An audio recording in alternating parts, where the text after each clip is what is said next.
Well, hey there. So, just so you guys know, we're doing the Rally for Truth this Saturday. I'm hoping those people who knew Jolene, Aaron, and Emily, who were family, friends, or were connected in some way, come out and support one of the two events happening in the province of Alberta this weekend. The first event is on Saturday. It's called the Rally for Truth, and I will talk about why a rally in a moment. But first, we have hearts that people are filling out. And you can come down and fill one out, or you can message me and I'll fill one out for you on your behalf for any of the 23 victims. So here's just a couple examples of Emily. I have the memories of being with you, miss you, love you. There is to Emily, I wish I was able to see you graduate, because she was 17 when the incident happened. Jolene, I miss you so much. I miss your kind heart. And Aaron, thank you for sharing your perspective in life, which enhanced my work in life. So you can write any message you want. It's just a heartful message. And these messages will not be only at the event on Saturday, but they'll also go to the event on Sunday for the Memorial Walk, the Remembrance Walk near Edmonton, which is in Cardiff Park. And so we'll bring all these up and we'll save them for any future other memorials that we have as well, and days of remembrance. It's so hard to get together during COVID because, of course, there's a lot of restrictions, but we're doing what we can. And then on Saturday, there's also going to be question marks for those who have questions regarding the event. And this is really why we're having a rally. So a lot of these questions are, why do we have more questions than answers? Well, I guess that goes to, a lot of people don't know a lot of the details of the event. So I'm just going to rattle off these questions, and you guys can get a good perspective of why it's so hard to move forward at a very public media-sized event that's still going to go on for a long time to come because of the case. So why did we have to ask for a public inquiry to begin with, and the province of Nova Scotia fight for it? I was even going to have a rally in Calgary last year, but fortunately those with their efforts in Nova Scotia were able to obtain one. But with the largest mass murder in Canada, that shouldn't have even been a question. Where was the original call of the headlight sightings in Five Houses Road that was important enough to distract the SWAT, ERT SWAT, with?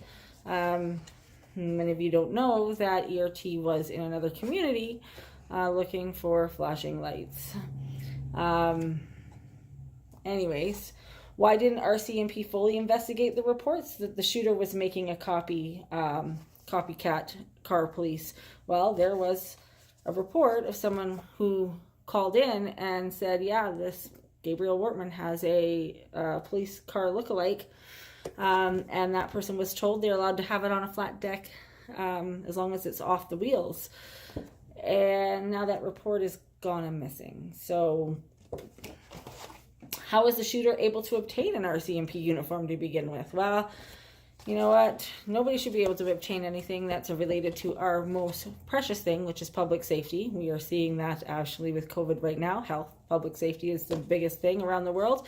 And that should also go to our personal safety, our physical safety as well. So we shouldn't be selling any cars, any RCMP, police, municipal enforcement things out to the public so people can impersonate, because that is illegal for one, but also we must ensure that that doesn't happen.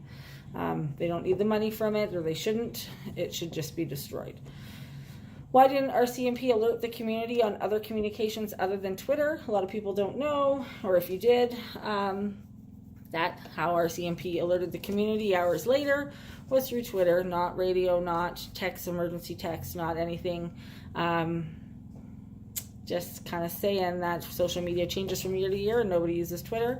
I know that they've changed a lot of things in Nova Scotia already without the public inquiry, but that needs to be changed across Canada in every province, because every Canadian, the public safety should matter. Why were there not roadblocks set up with an active shooter situation? So you wouldn't let fire trucks or EHS into the community but yet you don't set up a roadblock with an active threat out there that you haven't obtained. I'm not quite sure. Why did they park at the entrance of Portapique and not go in? They being the RCMP.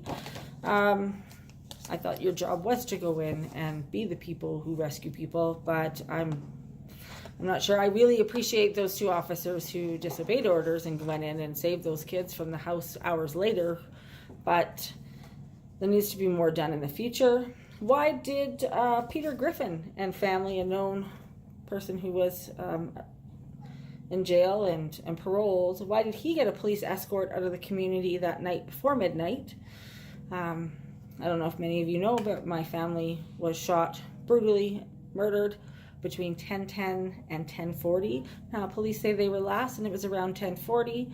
Well, a couple hours, not even a couple hours later, you go and rescue one family out of the community, but not the rest. That's kind of an issue. Why did RCMP not check the homes in the area when there was an active threat for injured people, for maybe the threat themselves in their homes? I thought the objective was to save lives. I'm not quite sure. Why did it take hours for my family to get answers? Many people don't know that, yes, they were shot and murdered around 10:30 that night-ish, and we didn't find out till Sunday, Nova Scotia time, 5 p.m. Is when they first went into their house, but we actually didn't find out till Alberta time around 7:15, which was about 10:15 the next day at night, Nova Scotia time, 20 hours later. So you can't tell me that you didn't go check the safety of the people in their homes because Aaron's body was lying in the doorway and the door was open. So even if you drove by, you would have seen that. So that's not possible. The multiple calls during the morning and into the afternoon. And there was, why did you text Aaron in the afternoon of the next day and ask how he was? A constable texted Aaron and said, hey, if this is Aaron Tuck, can you please contact us right away? Well, if you're in the community of Portapique dealing with fires and things and stuff, yeah, maybe just walk down the street and check to see if they're alive or not.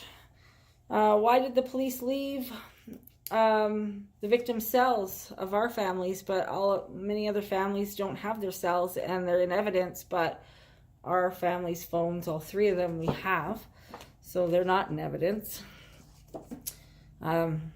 We're glad that we went through their texts and photos, but we can't get into Emily's phone to save it. Like, I've had it to 5 experts and nobody has a program to open an S9 with the pattern passwords, so we just keep trying new passwords. We don't know what's on it and why it was left. Why was a local out at 4 a.m. not questioned by SWAT? So you're saying you have possibly you think that Gabriel, the shooter's dead, or you have an active threat. It's your job not to question people who are out in the middle of the night. If you believe that the killer had committed suicide, then send officers home. Why deny EHS to come into the community to try and save lives? I'm not quite sure. Or maybe fire to put out fires, because that was the original call, was that there were fires in the community. Why was the RCMP memo about destruction of evidence in regards to the mass murder triggered by a chargeable offense? Yeah, they sent out a memo to many RCMP offices, I guess, and said don't destroy evidence regarding Gabriel Wortman. Well, I didn't think we destroyed evidence to begin with, so that's a massive question.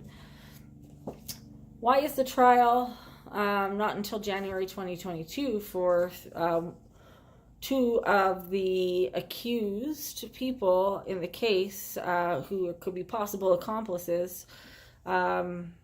But yet we have to wait almost 2 years after the murder. That doesn't make sense. And is there going to be a perjury charges for the contradictions in Lisa Banfield's ITOs? I'm not sure, because she said one thing and said another thing, and her story hasn't matched up. So yeah, there's a lot of questions regarding that individual and her possible interest or activity in the whole tragedy. So yeah, there's a lot of questions, but you yourself, if you have questions and you want to come down to Calgary Olympic Plaza on Saturday, you can fill out one of these and you can post your questions and we will keep them until they're answered.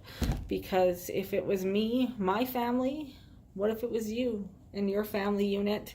If your whole family unit, one of your units, one of your branches of your family, your sister and their kids, what if it was me and my kids? I would only hope and pray that somebody would go to bat and continue to ask questions for the truth.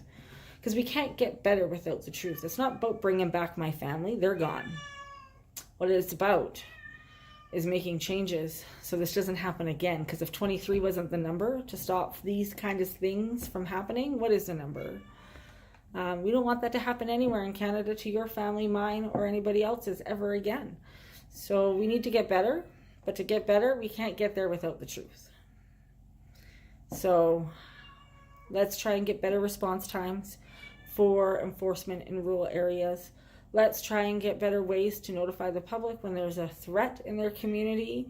Let's review what outlets we're using yearly, ensure that those are the things that people are using, and communicate to the communities that you do enforcement or public safety for, and tell them what you're using to let them know how to find out if they're actually going to be unsafe in any way. There's so many things that we can get better at regarding this case, but we can't get there without the truth. Hopefully you can attend or send me a message and I will write you a heart or a question. Thanks.